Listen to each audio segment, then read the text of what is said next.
साथियों नमस्कार। मन्नू भंडारी की एक मशहूर कहानी ही यही सच है का सारांश एक संक्षिप्त रूप में आपके बीच लेकर के आ रहा हूँ। आपकी जितनी परीक्षाएँ होनी है उन सब के लिए कहानी बड़ी महत्वपूर्ण है। तो इसका एक सारांश बहुत छोटे स्तर पर, क्योंकि कहानी बहुत बड़ी है। इतनी बड़ी कहानी संभव नहीं है आपको पढ़ना इस वक़्त, क्योंकि आपका एग्ज़ाम सर पर है। तो एक संक्षिप्त में इसका सारांश लेकर के आते हैं। दोस्तों, जो कहानी है यही सच है मन्नू भंडारी की, ये बड़ी मशहूर कहानी है। आप जानते हैं ये कहानी का विषय बेसिकली प्रेम का विचलन, उस पर केंद्रित कहानी है। कहने का अभिप्राय, जो लोग कहते हैं ना कि भई हमें जिससे प्रेम हो जाएगा, हम उसी से प्रेम करेंगे, हम किसी और को देखेंगे नहीं। प्रेम में विचलन होता है।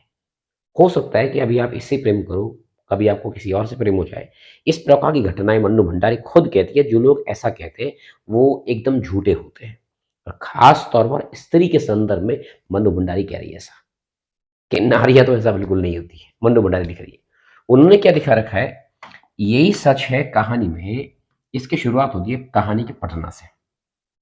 कहानी की नायिका है दीपा, पटना में पढ़ती है और वहां पर उसका एक मित्र है जिसका नाम निशित है, जो इसका प्रेमी होता है। जब ये स्कूल की अपनी पढ़ाई कर रहे हैं, तो दीपा और निशित दोनों प्रेमी प्रेमिका बन जाते हैं और बड़ा प्रगाढ़ प्रेम, बड़ा गहरा प्रेम दोनों में हो जाता है।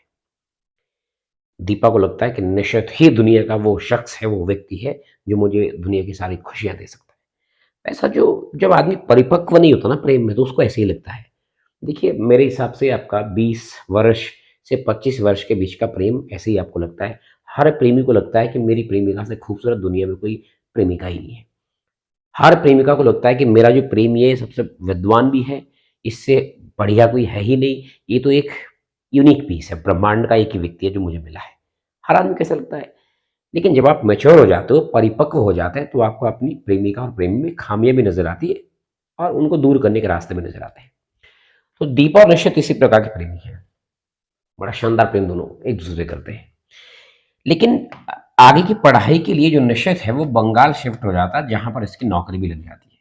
ये शिफ्ट हो गया साहब बंगाल, वहां पर नौकरी भी लग जाती है और आगे की पढ़ाई लिखाई भी करता है। ये जो दीपा है ना, जब ये निश्चित बंगाल शिफ्ट हो गया है, बातचीत इनमें बंद हो गई। दीपा को लगा कि निश्चित मुझे भूल गया और ये बड़े क्रोध में, आवेश में, जब ये कानपुर आगे की पढ़ाई के लिए शिफ्ट हुई ना, इसको आना पड़ा कानपुर। कानपुर में अपना पीएचडी वगैरह ये कर रही है। कानपुर में बड़ा जोर दे दिया पढ़ाई पर कि मैं पढ़ाई करूंगी, मैं कुछ करके दिखाऊंगी। कहते हैं ना, जब आदमी का दिल टूटता है ना, या तो बहुत बड़ा करता है या फिर कुछ भी नहीं करता। तो ही काम बीच में तो नहीं अटकेगा आदमी। होता है ना, बहुत लोग देखा होगा आपने, प्रेम में असफल हुए, फांसी लगा ली। प्रेम में असफल हुए, बहुत बड़े आदमी बन गए, आईएएस बन गए, वो बन गए। है उसके अंदर एक जोश। दीपा के अंदर लगभग इस प्रकार का करंट देखा गया है। कानपुर में दीपा की मुलाकात होती है संजय से। संजय एक परिपक्व प्रेमी है, निश्चित से बड़ा भी है और थोड़ा सा अमीर घराने का भी ठीक ठाक स्तर का व्यक्ति है। दीपा की बातचीत जब संजय से होती है ना, तो ना जाने वो निश्चित को भूल ही जाती है और उसको संजय से प्रेम हो जाता है। इतना शानदार प्रेम दीपा को लगा कि वो जो निश्चित था वो मेरे जीवन की भूल था। प्रेमी तो इसे बोलते हैं।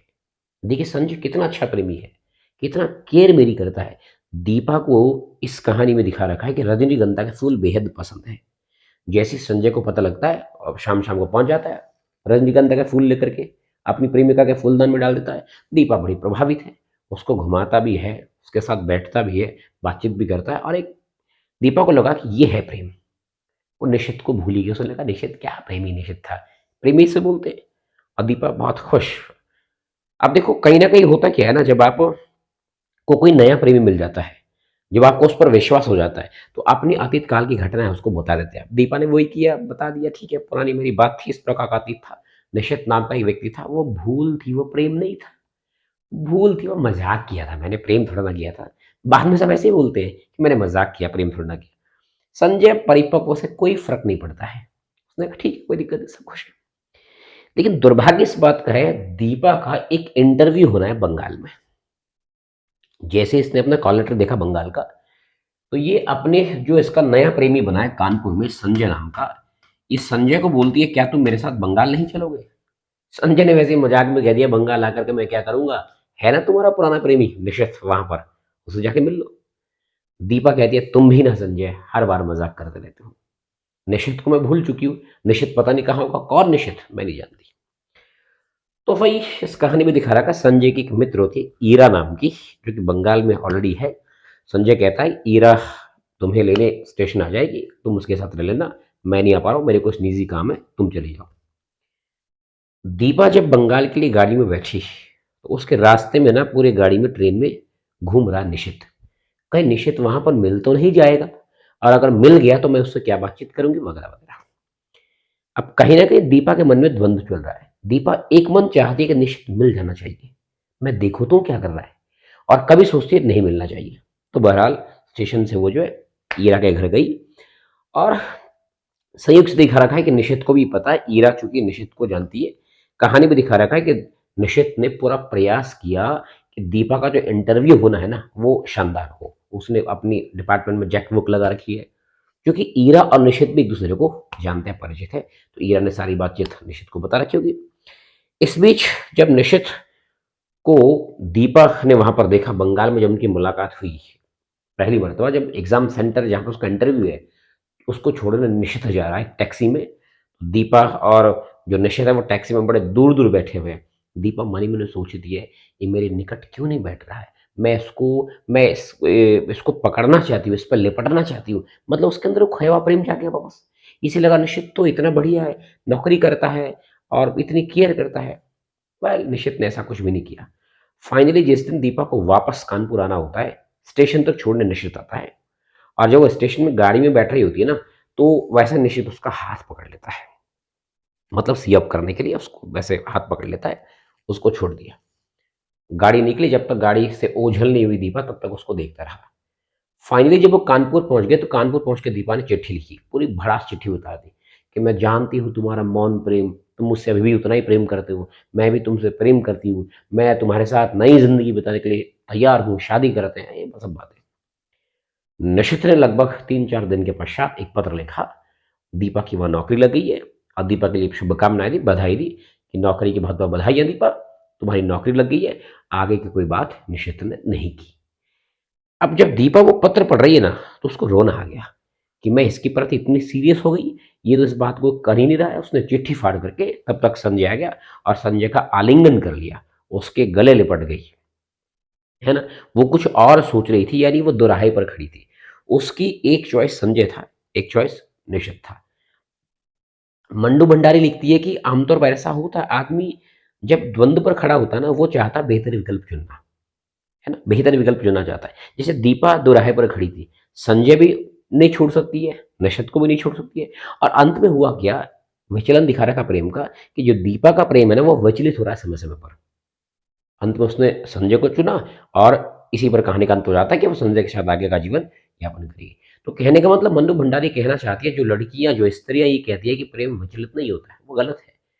प्रेम में विचलन की स्थिति आ जाती है, बशर्ते कि आपके सामने ऐसे विकल्प खड़े हो जिससे आप प्रेम करते हैं। अगर उससे बेहतर अवसर आपको मिल जाए, उससे बेहतर व्यक्ति आपको मिल जाए प्रेम करने के लिए, निश्चित बात है आपका प्रेम विचलित हो जाएगा, है ना। इतना सच्चा, इतना अडिग प्रेम आपका नहीं होगा कि आप भी विचलित हो जाएंगे। आदमी अवसरवादी होता है भाई। और इस कहानी में तो बेसिकली नारी की अवसरवादिता को खास तौर पर दिखा रखा है कि वो हमेशा अपने पास विकल्प रखती है, जैसे कहानी में दिखा रखा है। निषेध था, फिर संजय आया, फिर दोबारा निषेध आ गया जिंदगी में, फिर दोबारा संजय आएगा। यानी इस प्रकार का विचलन की जो स्थिति है वो आमतौर पर बना करती है ना। और यही सच है, तो मेरा ये संदेश है सभी लोगों के लिए जो भी जानते हैं इस बात को। तो अगर आपके जीवन में ऐसा चल रहा है ना, तो ये आम बात है, विचलन आम कंडीशन है भैया, प्रेम में विचलन होता है, घबराइए मत। ये कोई बहुत ऐसा विषय नहीं है घबराने वाला, पूरे समाज में ऐसे ही होता है, विचलन की स्थितियां आती है, कोई बात नहीं, ठीक है, आपका मन विचलित हो गया। आप इतना मत करिए कि माना वैवाह संबंध के बाद भी आप विचलन की स्थिति में आ रहे हैं, नहीं, वो ठीक नहीं है। लेकिन जब तक आप प्रेमी प्रेमिका होते हैं तब तक विचलन होता है। वो प्रेमी क्या जिसमें थोड़े झगड़े ना हो, थोड़ा विरोध ना हो, है ना, थोड़ी छीना-झपटी ना हो, उस प्रेम को प्रेम थोड़ी ना कहेंगे यार। प्रेम तो वही है जिसमें थोड़ी छीना-झपटी हो, थोड़े झगड़े हो, है ना, थोड़ा द्वंद्व हो, उसी प्रेम में आनंद है। और वो प्रेम तभी होगा जब इस प्रकार की स्थितियाँ उत्पन्न होंगी, है ना? चलिए, धन्यवाद।